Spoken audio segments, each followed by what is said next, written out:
Kalau tadi cerita Agi di Sonaf Maslete, nah sekarang giliran saya nih untuk mengeksplor pesona budaya dari Kecamatan Insana masih di Kabupaten Timor Tengah Utara.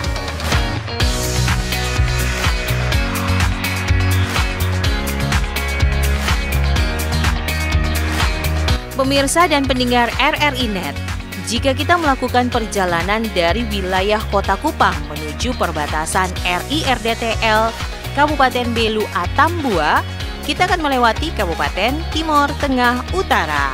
Nah, sepanjang jalan kita akan melihat jajaran rumah lopo yang berada di depan rumah masing-masing warga. Dan ini kita dapati di sepanjang jalan wilayah Kabupaten Timor Tengah Utara Kepha Menanu, seperti di jalur Kecamatan Insana ini.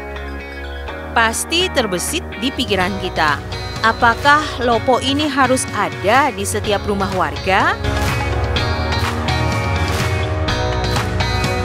Yuk kita cari tahu seperti apa filosofi lopo bagi masyarakat Insana. Untuk berbicara terkait hal ini, saya akan bertemu dengan Raja Insana, Dr. Andes Theodorus Taolin, di kediaman Raja Insana, Sonaf LAN Taolin.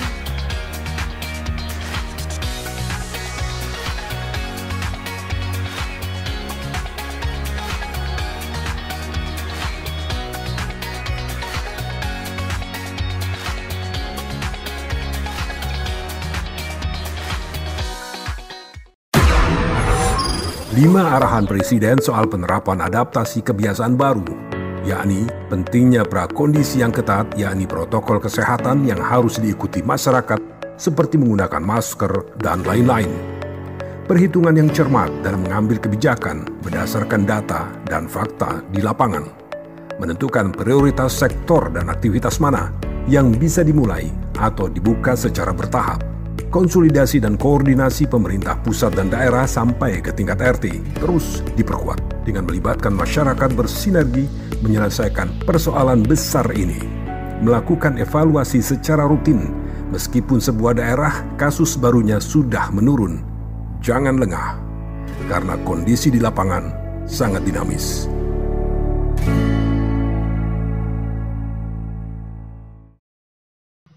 Pendengar dan pemirsa RRI Net, saat ini saya sudah berada di kediaman Raja Insana.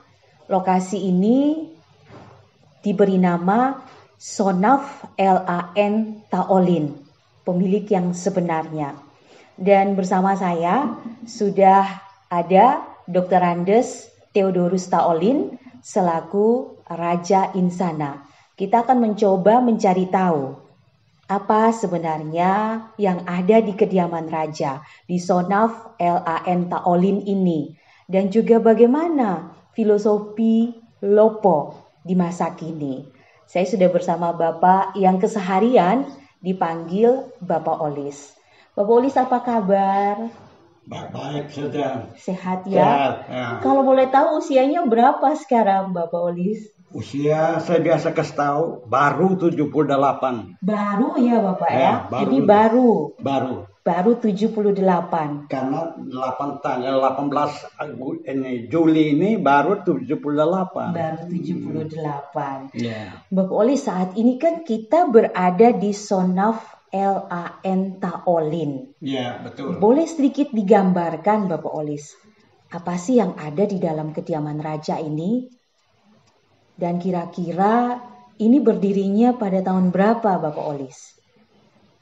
Ya, Sonaf ini didirikan pada tahun 48. Ya, 48 dengan satu konstruksi ala Belanda begitu ya. Iya. Karena waktu itu tahun 48 ini masih ada pemerintahan Belanda. Ya. Jadi konstruksinya digambar oleh kepala BPU saat itu adalah orang Belanda. Ya. Dari sejak tahun 1948, Sonaf ini tidak mengalami perubahan, Bapak. Sejak berdiri sampai sekarang yang mengalami perubahan hanya atap. Semula pakai sirap yang sekarang susah dapat, sehingga pada tahun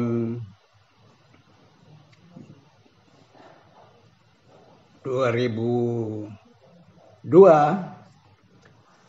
saya dengan adik-adik semua kami coba untuk perbaiki Sonaf ini.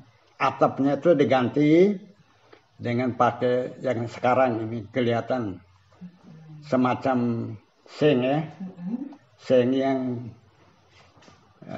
apa namanya? Sudah modern ya, Bapak ya. Ya.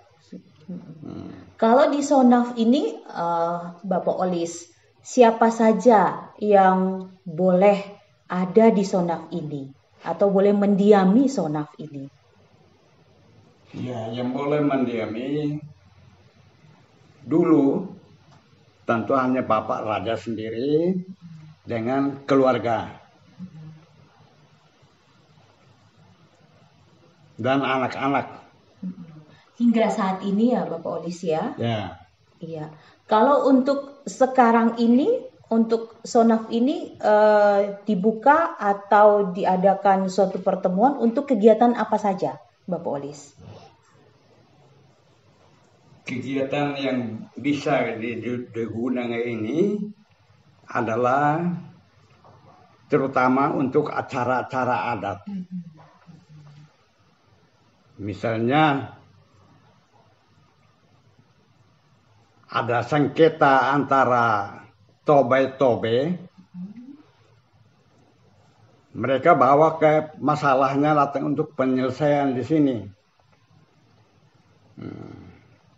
Baru-baru beberapa bulan lalu ada sengketa tentang batas wilayah ketobean yang sekarang merupakan sengketa antara dua kecamatan, Insana Barat dan Insana Tengah.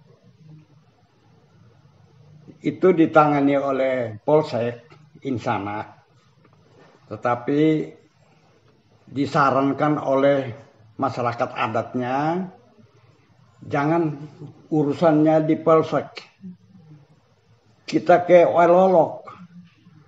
Disinilah tempat pertemuan itu, kami akan aman, semua pihak tidak akan ribut. Tapi kalau di salah satu desa atau wilayah kecamatan, pasti kami ribut. Jadi dicari tempat yang katanya menurut mereka netral. Dan itulah di Sonaf Insana tadi. Di sini juga sebagai tempat untuk mencari solusi atas setiap sengketa yang terjadi, ya Bapak Olis. Betul. Nah, Bapak Olis, kalau kita lihat ini kan di Kecamatan Insana, setiap kali kita menyusuri jalan nih, pasti di depan rumah warga masyarakat Insana itu ada lopo. Betul. Nah, kalau untuk lopo sendiri ini, apakah memang sebuah keharusan bagi masyarakat Insana, Bapak Olis? Iya. Kalau di Insana, selalu ketemu lopo ada di depan rumah tinggal, itu menunjukkan laki-laki. Karena di lopo itu yang dijadikan sebagai gudang. Bagian loteng itu diisi makanan hasil panen. Laki-laki kerja kebun, kan petani semua. Istilah yang biasa dipakai oleh masyarakat di sini bilang Fani benas naik. Fani itu kapak, benas itu parang. Itu harus tajam. Baru bisa menghasilkan sesuatu, misalnya bikin kebun. Dan hasil dari kebun itu disimpan di lopo. Jadi lopo itu berfungsi di atasnya sebagai gudang, sedangkan bawahnya itu yang hanya ada tiang-tiang. Biasanya 4 tiang. Tempat untuk musyawarah, tempat pertemuan, ada tamu bisa bercengkerama di situ. Itu bagian bawah dari lopo itu. Yang di atasnya ada loteng itu. Kalau sebuah lopo, Bapak Olis, apakah memang dia harus dibangunnya di depan rumah? Iya. Ataukah tidak bisa sejajar ataupun di belakang seperti itu? Bagaimana maknanya, Bapak Olis? Ya, jadi lopo itu selalu di depan. Karena biasa laki-laki itu di depan. Bisa dilihat dalam kehidupan sehari-hari. Misalnya suami istri jalan. Nanti lakinya, suami itu selalu di depan, baru diikuti dengan istri atau anak-anak. Jadi itu kaitannya dengan dalam kesehatan harian di sini patriarkat Menganut sistem patriarki. Ya. Jadi selalu laki-laki yang di depan. Kalau Bapak Olis melihat sekarang, fungsi lopo itu apakah masih sama dengan yang dulu? Ataukah sedikit bergeser keberadaannya atau maknanya dari lopo ini? Ini dengan tata krama waktu masyarakat insana ini, sejarahnya sebelumnya itu banyak tinggal di gunung-gunung, bahkan ada di hutan. Tetapi tahun 48, Bapak Raja itu almarhum memindahkan yang dari hutan, dari gunung-gunung itu ke tepi jalan umum. Mengapa harus dipindahkan ke situ? Karena pada pertemuan raja-raja se-Timor ada informasi bahwa di Kupang atau Pulau Timor ini akan dijadikan sebagai daerah tujuan transmigran. Banyak yang protes, buat surat panjang lebar tidak mau menerima transmigran ke sini. Sedangkan Bapak Raja sendiri dalam kebijakannya tidak menolak apa rencana pemerintah begitu, tetapi dengan cara memindahkan masyarakat yang tadi di gunung-gunung, di hutan-hutan, tempatkan di pinggir jalan semua, sehingga kelihatan orang dari luar, oh ada penghuni, bukan kosong. Itu saya tanya waktu almarhum masih hidup, bagaimana itu sampai bisa dipindahkan dari hutan-hutan atau gunung-gunung datang ke dataran atau pinggir jalan begitu.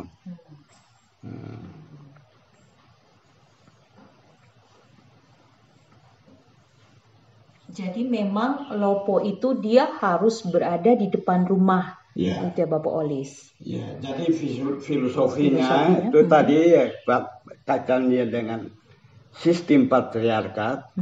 Laki-laki itu selalu di depan.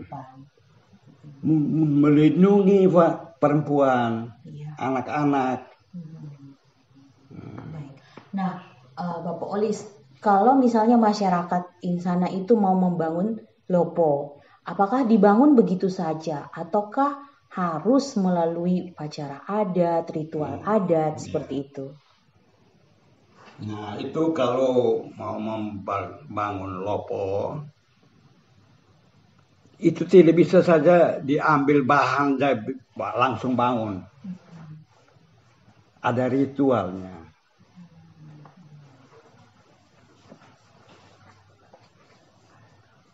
Jadi contoh lopo ini,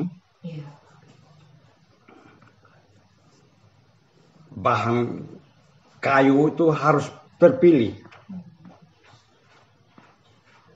Di sini pakai bahasa lokal, haumatani. Itu macam ya kayu yang termasuk kelas lah begitu. Sebelum diambil, ada sembahyang adatnya waktu di hutan, waktu memilih, itu ada sembahyangnya. Jadi ritual itu perlu. Seolah-olah minta izin kepada lingkungan bahwa kami butuh ini. Maka kami boleh ambil, jadi lewat satu ritual adat tadi. Jadi tidak bisa hanya asal dibangun saja ya Bapak Olis, tapi harus ada tahap ataupun ritual adat yang harus dilaksanakan untuk membangun sebuah lopo. Bapak Olis, begini, itu tadi baru ambil tiang saja. Itu sudah ada ritual adatnya di hutan. Kemudian dibawa ke tempat di mana akan dibangun lopo itu tidak bisa satu orang. Kayu sebesar ini harus banyak orang. Gotong royong. Di sini kegotong royongannya mulai menonjol. Kebersamaan itu. Jadi gotong royong ini sebenarnya asli juga perilaku manusia insana ini itu sudah mengenal gotong royong. Selain untuk bekerja kebun dan sebagainya, itu bisa gotong royong juga. Saling membantu gitu ya. Satu sama lain. Ya. Baik. Bapak Olis, kalau kita melihat sekarang ini kan kalau lopo, saya lihat tuh ada yang masih menggunakan misalnya bahannya tradisional. Ada yang sudah menggunakan bahan modern seperti itu. Apakah memang ini diperbolehkan begitu Bapak Olis? Ya, ini masalah penggunaannya, bahan-bahannya yang kelihatannya masih tradisional, alang-alang. Itu karena sesuai kemampuan ekonomi. Walaupun ada tadi sistem gotong royong itu. Jadi membangun satu lopo tidak bisa yang punya itu hajat itu yang sendiri mengerjakan begitu. Tapi kegotong royongan masyarakat. Gotong royongnya ini karena biasa lopo itu bisa melibatkan orang dari suku yang bersangkutan. Sehingga semua anak suku dipanggil. Ada yang bawa alang-alang, ada yang bawa usuk, ada yang bawa tali. Ya.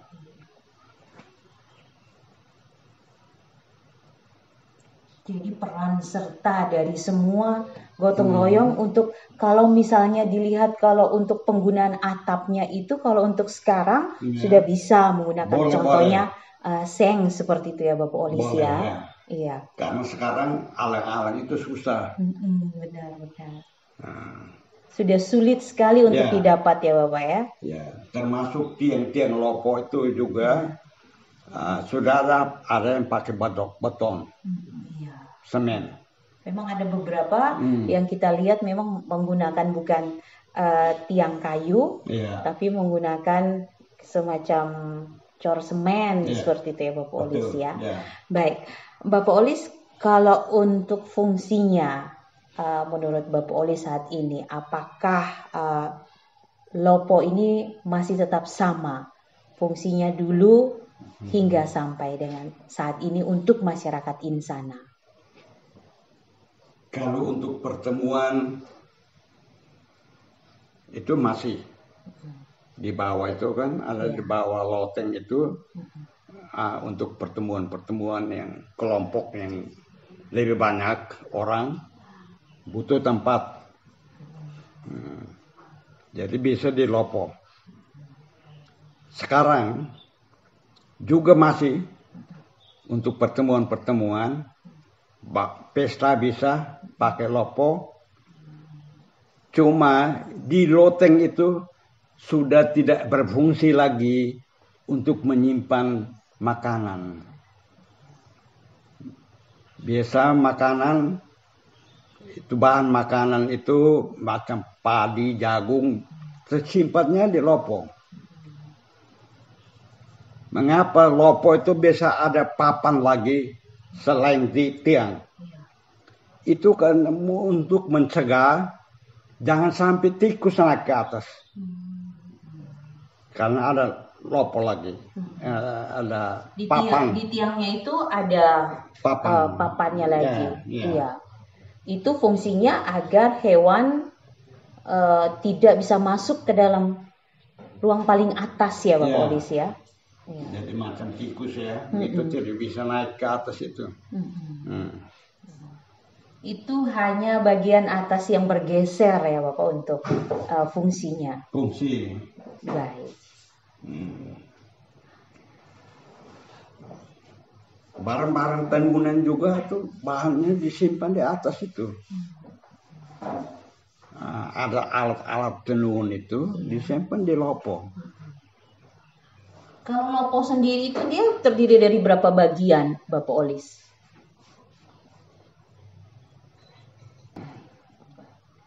Bapak Olis, terima kasih waktunya sudah bersama kami RRI di Obrolan Budaya.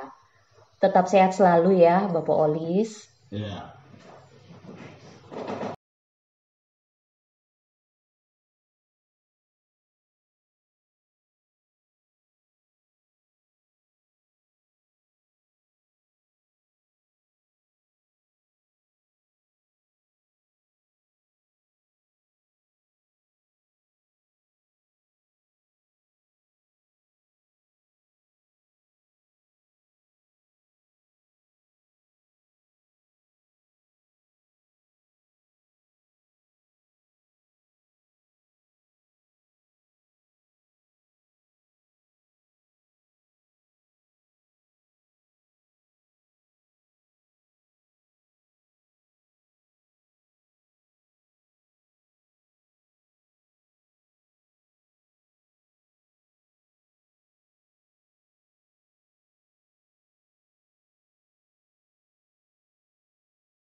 Dari Sonaf LAN Taolin, kami bergeser menuju kantor Camat Insana. Yang menarik dari kantor kecamatan ini adalah setiap desa yang masuk dalam kecamatan Insana wajib membuat Lopo literasi. Dan saat ini di lokasi kantor kecamatan Insana ada 17 Lopo yang dibangun dengan fungsinya masing-masing. Pendengar dan pemirsa RRI Net, pemerintah Kecamatan Insana membuat terobosan agar makna dari Lopo ini tidak hilang di telan zaman. Dan Camat Insana, Alexander Yamarsef LTBC SSTP MSI, menjelaskan terobosan dari pemerintah kecamatan untuk tetap mempertahankan kelestarian Lopo di Kecamatan Insana. Baik, Bapak, yang pertama, bagaimana pemerintah kecamatan mensiasati keberadaan Lopo tetap menjadi ikon budaya masyarakat Insana? Baik. Lopo adalah satu bangunan yang oleh masyarakat Timor itu dijadikan sebagai bangunan wajib dalam setiap rumah. Kemudian fungsi Lopo ini menjadi multiguna pada saat zaman sekarang. Dia bukan menjadi satu bangunan rumah lagi, tetapi oleh pemerintah kecamatan kami menjadikan Lopo ini sebagai bentuk dari rumah untuk berkumpulnya anak-anak muda, anak-anak pelajar. Kemudian bisa menjadi taman literasi, dalam artian tempat orang bisa membaca, berdiskusi, melakukan hal-hal positif, kreativitas untuk anak muda. Dan pemerintah kecamatan dalam rangka untuk menjadikan Lopo sebagai budaya wajib di Kecamatan Insana, mewajibkan semua desa membuat Lopo di kompleks kantor Camat Insana. Dan Lopo yang dibangun ini menjadi taman literasi Kecamatan Insana. Selain Lopo ini menjadi tempat kreativitas, Lopo ini menjadi tempat untuk pameran seni budaya yang dilakukan oleh Kecamatan Insana setiap 4 bulan sekali. Pada saat pameran seni budaya ini dilakukan, kita undang semua masyarakat, baik dari warga Timor Tengah Utara, warga Kabupaten Belu, Kabupaten TTS dan sekitar, untuk bisa datang untuk menyaksikan kerajinan tangan, budaya yang ada di Kecamatan Insana. Dan Lopo-Lopo ini tempat untuk masyarakat memamerkan budayanya. Selain itu, Lopo adalah tempat untuk anak-anak sekolah bisa datang untuk berkumpul di masa-masa pandemi. Kalau masa pandemi, ketika sekolah-sekolah diliburkan pada saat itu, dan sekolah-sekolah bersifat online, nah kita sediakan wifi gratis di kompleks taman literasi. Anak-anak sekolah bisa duduk di Lopo, kemudian bisa mengakses pendidikan melalui online. Kedepannya, Bapak Camat, konsep yang akan dibangun agar Lopo ini tidak punah termakan zaman. Bagaimana konsep yang dibangun oleh pemerintah kecamatan? Konsep yang kita bangun untuk kemudian melestarikan Lopo ini untuk Kecamatan Insana pada khususnya dan Kabupaten Timor Tengah Utara pada umumnya. Yang pertama, para kepala desa sudah membuat Lopo di desa masing-masing.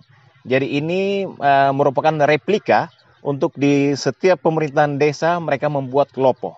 Dan Lopo yang dibuat tidak sekedar hanya bangunan, tetapi Lopo tempat untuk berkumpulnya semua anak-anak muda, penggiat-penggiat literasi, orang-orang berbudaya, dan juga bisa menjadi tempat pertemuan untuk membahas segala bentuk pembangunan-pembangunan yang ada di desa.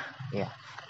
Yang kedua, setiap upacara budaya-budaya adat yang kita lakukan di Kecamatan Insana ini wajib dilakukan di bawah Lopo. Jadi kita tidak di bawah rumah, gedung, tetapi budaya adat ini wajib untuk di bawah Lopo. Karena supaya memegang masyarakat Insana tahu persis budaya, seni budaya, adat istiadat, dan Lopo adalah tempat pemersatu. Ibarat kalau TTU menganut filosofis nekaf mese ansof mesef. Satu hati, satu pikiran, dan satu perbuatan. Nah ini kita semua duduk di satu Lopo untuk membicarakan semua persoalan-persoalan yang ada terjadi di masyarakat. Dan Lopo inilah tempat perdamaian. Tempat untuk membahas semua perencanaan-perencanaan yang ada baik di tingkat keluarga maupun tingkat pemerintah.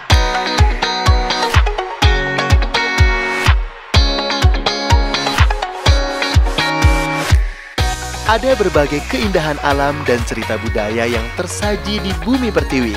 Seperti masyarakat adat Maslete dan Insana yang tetap menjaga keindahan budaya Ibu Pertiwi dengan hati.